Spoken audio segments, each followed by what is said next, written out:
Hello, welcome to National Focus. I'm Jarna Hector. Thanks for joining us. Coming up, a Crime Stoppers hotline has been established. Prime Minister Roosevelt Skerrit speaks on agriculture investments, and the 2013 Carnival program of activities officially launched. Stay with us for details of these and other stories when National Focus returns.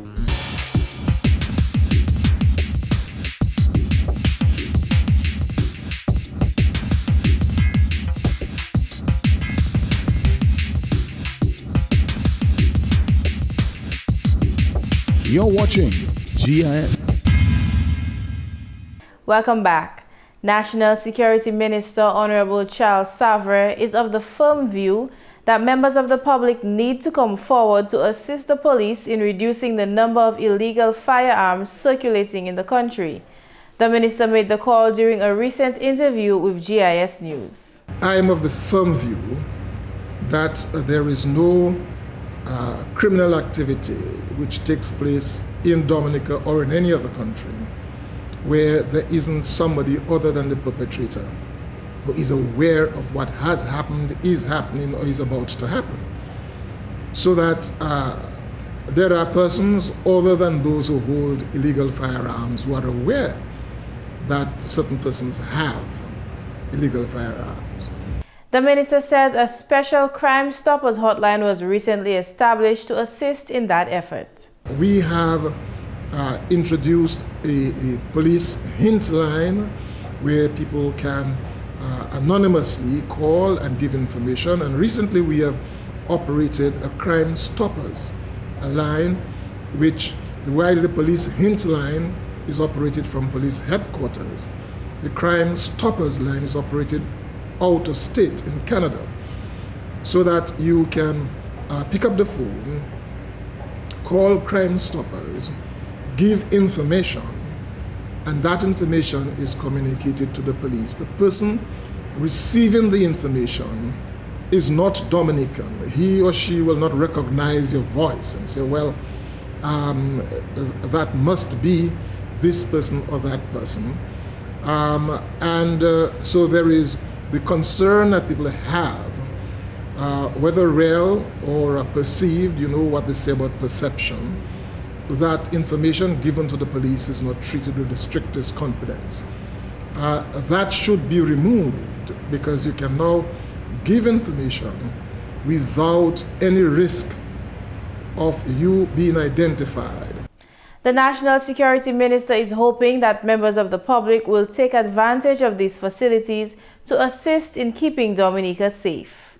It is expected that persons will take advantage of these facilities that are being placed at their disposal and use them seriously in an effort to increase the security and safety of all persons within the borders of the state, whether these are nationals resident, whether these are visitors who have made Dominica their home, or whether these are tourists who've come for a very short stay, whether it's 1 day or 1 week, that to create a sense of safety and security once you are within the borders of Dominica. The minister is therefore cautioning members of the public against providing false information to the Crime Stoppers hotline.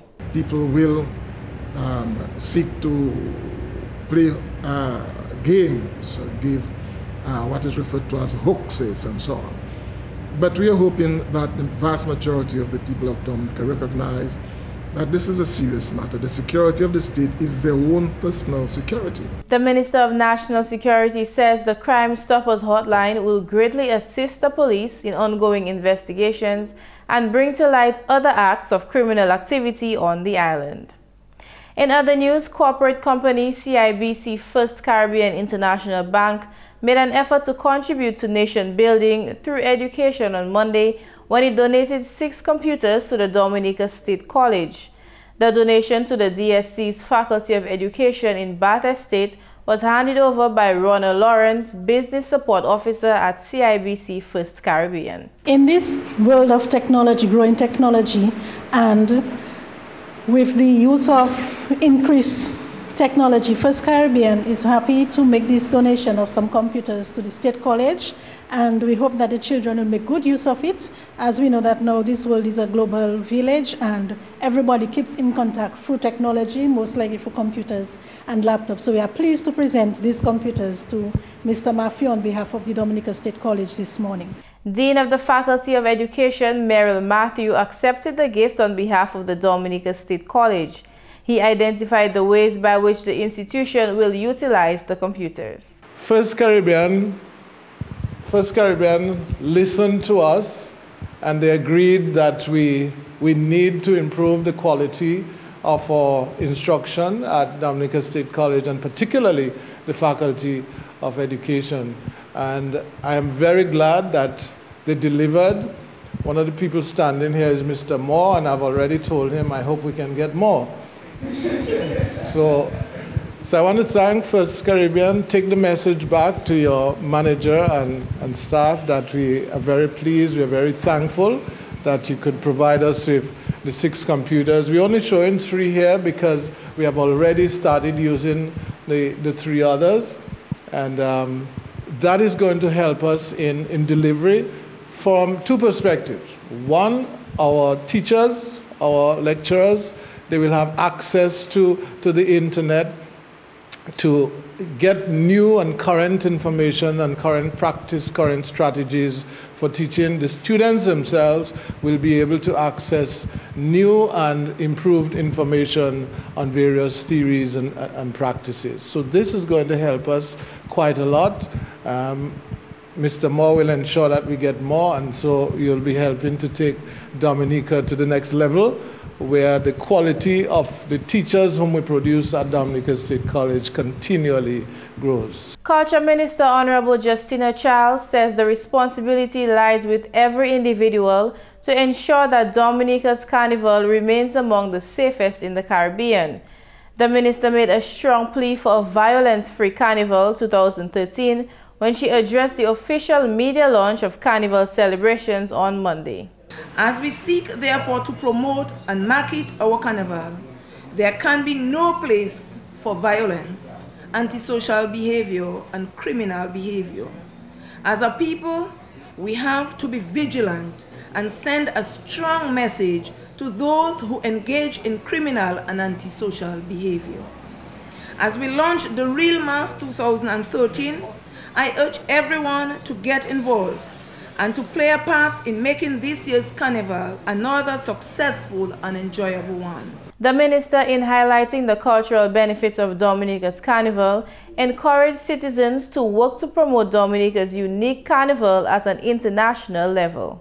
Of course, times are changing, culture is dynamic, and so too is our carnival. Carnival is now a major cultural tourism product. A great deal of effort is being made to promote and market our carnival to the wider world and to attract visitors to our shores. We should all work towards improving the quality and standard of our carnival product. The quality and high levels of organization in both city and rural carnival is encouraging and greatly impacts on the economic and tourism sector. The Real Mass is our attempt to remain true to the cultural tradition, the element that makes our cultural carnival unique, while at the same time marketing these and other newer features and elements as a tourism attraction in order to maximize economic benefits from carnival. The minister used the opportunity to invite nationals living overseas to come home for the Real Mass. This year's calendar of events include the opening parade, carded for January 19th, the Calypso semi-finals on January 26th, the Junior Calypso Monarch on January 31st, the Teenage Pageant on February 3rd, Stardom King of the Tent on February 6th at the Cicero Hotel, and Showdown Mass Camp Champ of the Tent at the Harlem Plaza in Newtown on February 8th. This year's Carnival Queen Show will be held on February 8th, while the Calypso Finals is set for Saturday, February 9th at the Carnival City. Carnival Monday and Tuesday celebrations will be held from February 11th and the season closes on February 13th with Tiwe Vaval in Dubla and the Kalinago territory.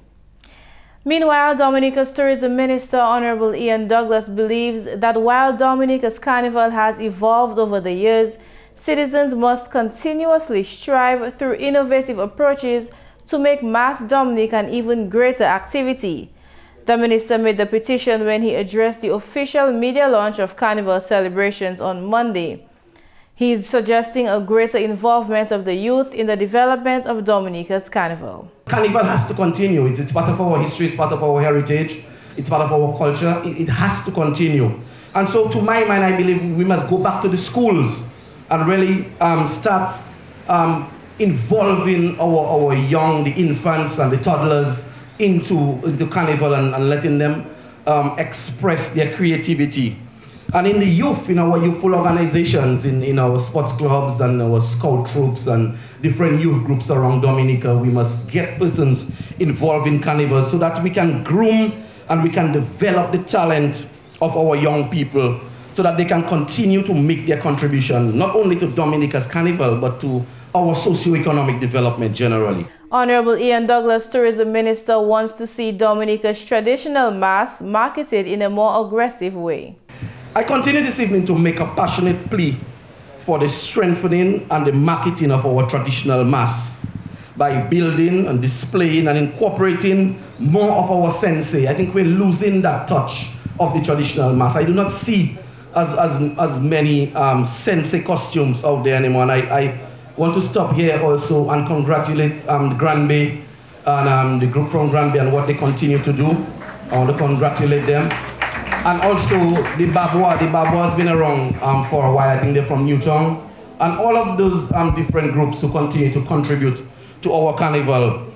I want to congratulate you, the band Move from Coliho and the Dakis from San Sauver and Pidit Soufrier, the Suswell Suis, and all of our carnival bands who continue to contribute. The traditional mass must continue to be a prominent aspect of our carnival, as this is what our carnival is all about. And that's what makes us unique, that's what makes us different, and that's why we do not compete with commercial and mass production carnivals like Trinidad. We are unique in our own right, and we can stand out there if we continue to develop our carnival. Minister Douglas would also like to see a greater effort made towards the preservation of the various forms of traditional costumes throughout the year.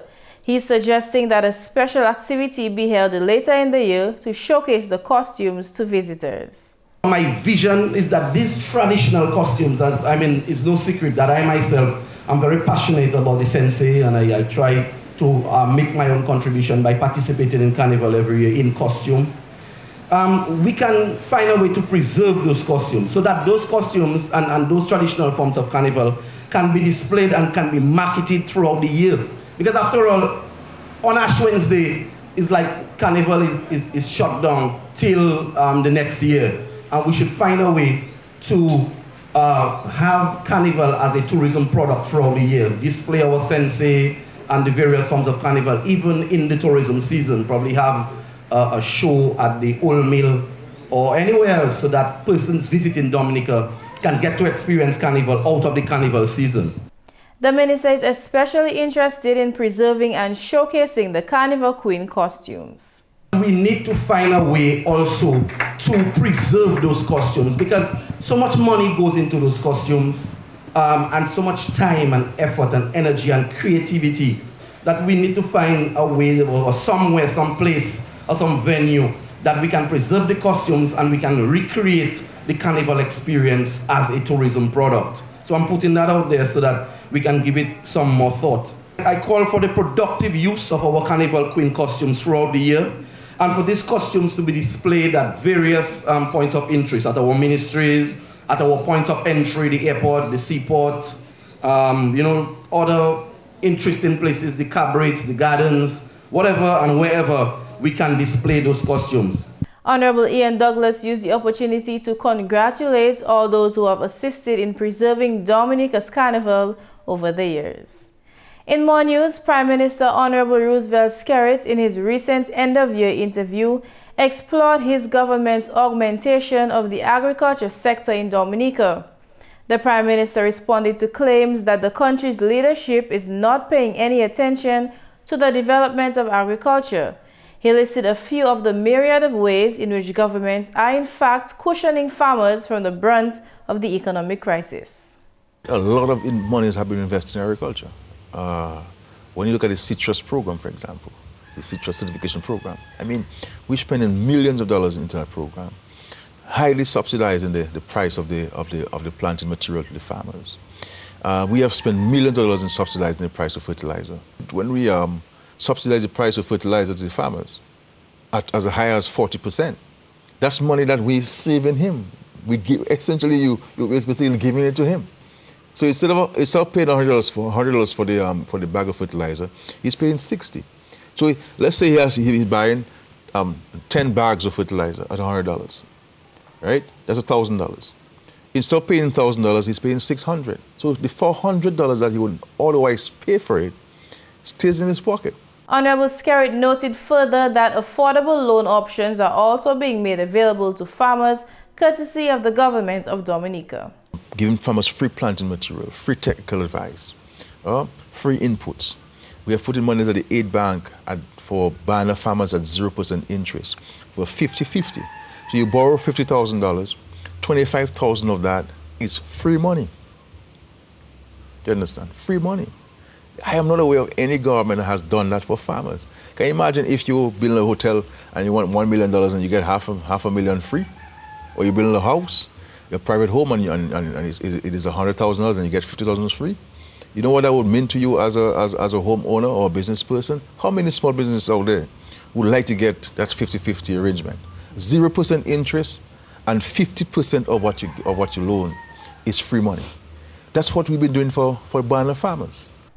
Dominica's leader said that unfortunately some farmers are not using the monies for the intended purpose and are in effect hindering the advancement of the sector. He also disclosed that government is addressing various challenges facing the agriculture industry from different angles, but each approach leads ultimately to the advancement of the sector. Some of those approaches include the rehabilitation of farm access roads, efforts to combat the citrus greening disease, and the fight against the black sigatoka disease. The Prime Minister also wants agriculture stakeholders to inform government of any other arising difficulties in order to effectively partner to develop the agriculture sector. In the area of fishing, Prime Minister Skerritt is confident that fisherfolk on the island have all profited from government's contributions to that industry. Every fisherman in Dominica, and I say so with no fear of contradiction, at one stage or the other, has received direct assistance from the government of Dominica. Whether it's through the purchase of a boat, whether it's through the purchase of an outboard motor, whether it's provision of FADs, the fish aggregating devices that we place out there at sea to improve the catch, whether it is a fish pot wire to make the fish pots and so forth, whether it's training, you have received benefits. What we've been doing for Petro-Carib is the construction of several gas stations across Dominica. In Marigot, in Back Hotel area, Fort Saint Jean, in the Scott said, Petit Soufriere, Asdime, all of these communities. The fishermen in Petit Soufriere, for example, in Saint-Sauveur, had to travel all the way to Marigot to buy gas. All the way to Marigot. They hire a truck of a pickup for $80 to buy $100 gas.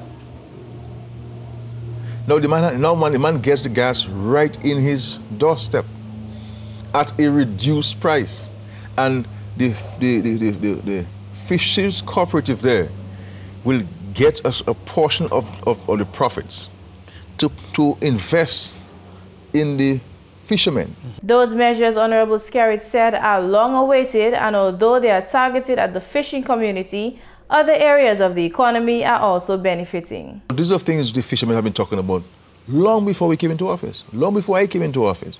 In Scotland, for example, every government told me it was impossible, it can't be done. But it is being done under this Labour Party government.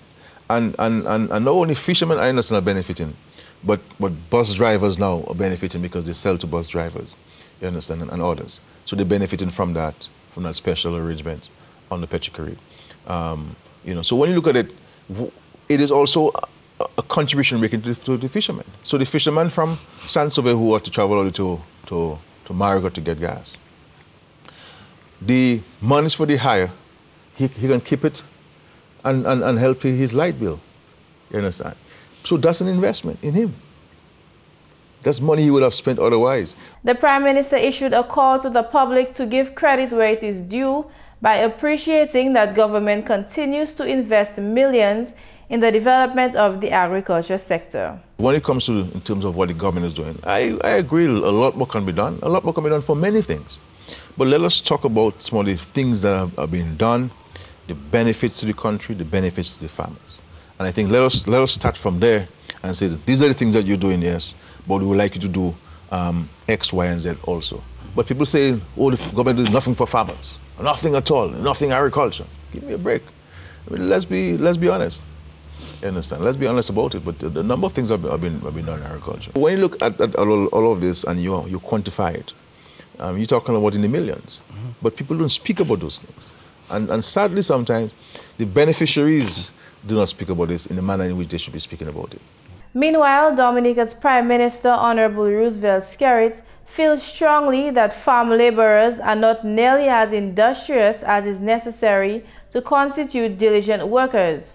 Speaking on the topic of agriculture advancement in Dominica, Honorable Skerrit denounced unproductive agriculture workers. You cannot build agriculture if people who provide labor to you on the farm can only give you 1 hour's work for $40. I mean, people talk about farm laborers. Farm laborers are the best paid people in Dominica. But they're not diligent. They're not diligent. You understand? So for 1 hour's work, 1 good hour's work, you get paid for $40. You understand? You go to a farm and you see guys gossiping and talking, making jokes throughout the thing. And if you're not there, you're lucky if you get half an hour's work. So when you're there, you get an hour. If you're not there to supervise, you're in trouble. You understand? I think we have to change our attitude and our mindset to that, because we rob our employers here as farm laborers. But when we go elsewhere, we work like slaves for the foreign farm owner.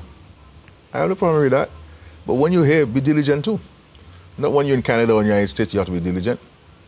You understand? You live on a farm and you work 20 hours a day, because they have lights and they put the lights on and you have to pick the fruits during the day. So why can't we do it in Dominica? He says stakeholders and farm laborers ought to recognize the importance of a fair day's work for a fair day's pay. Because the biggest challenge confronting farmers is farm labor. You can't get it to the extent that you want to get it, and when you get it, you're not getting the benefit of your dollar. And farmers are complaining because it's costing a lot of money. If you have 10 guys working for you per day, that's $400 the farmer has to pay per day. Can you imagine if he has to engage you for 2 weeks and you're giving him a fraction of what you owe him? So that's where farmers are complaining, because the labor there is expensive and it is not diligent. Finally, sponsors of this year's Carnival celebrations are expected to have more visibility in the media. Chairman of the Dominica Festivals Committee, Colin Piper, said that during this year's opening parade, sponsors will have an opportunity to speak about their businesses via television interviews. He says the plan is to have those interviews rebroadcast on local television stations throughout the Carnival season. One of the things that certainly I have taken on personally is in trying to get sponsors a bit more bang for their buck. And you will see these changes initially in the opening parade, where each corporate sponsor will have time in front of the cameras to be interviewed, to explain their float, to explain their product and service, to capture that moment, certainly on film, which can be shown again and again and again, offering them brand awareness and an opportunity for their messaging certainly to be viewed by the television audience. Piper, who was speaking at the official media launch of Carnival 2013, says the DFC will also seek to increase the number of activities held at Carnival City this year. While it is difficult to keep an activity for 24 days from the 19th of January till the Calypso finals, we are certainly open and are making it attractive for organizers to use it as a venue for their choice for carnival-related activities. And we continue to look for sponsors who will see the benefits of the relationships with Carnival City and also Carnival in general. Piper says the DFC will continue its efforts to entice more visitors to Dominica to be part of this year's Carnival celebrations. In Wednesday's newscast, we'll bring you more on the official media launch of Carnival 2013 and present you with the 7 ladies who will be vying for the title of Miss Dominica 2013. And that's news. Learn how onions can help your heart in the upcoming tip of the day.